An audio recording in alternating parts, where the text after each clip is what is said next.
Yesterday at the start of my sermon, I said I had something that I wanted to share, and then I forgot when I got up there. I remembered it finally.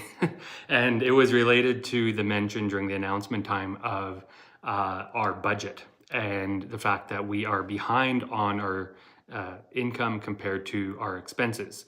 And so I wanted to just touch on that a little bit, because for a lot of people, they wonder, how much should I give? And the common response to that question is to give a tenth, and that's based on the word tithe that is in the Old Testament, and there's a whole background behind that, and I won't get into all of that, but the idea to give a tithe is not a bad idea. It's not anti-biblical. However, in the New Testament and sort of the history of the church, there's very little support that the tithe is sort of the rule for Christians on how much to give to the church.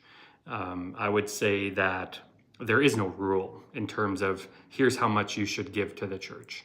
And if you think that giving a tithe is going to sort of get you any sort of credit or approval from God, that's just not how God's grace through Christ works. There's no approval system. There's no sort of, here's your minimum that you need to do as a Christian to be approved by God. That's just not, there's no such thing. That's a misunderstanding of Christianity that comes from other forms of religion. God approves of you because of Christ. That's the only reason. And he accepts you into his kingdom because of Christ, because of his obedience, not because of our obedience. And so any offering we give to the church, any donations we give to others, any charitable offering that we give to organizations is because we believe in generosity. And that is what Christ taught. Many Christians throughout history have lived in voluntary poverty because they believe that we should be giving as much as possible. And that's what I would agree with. That's what I would suggest.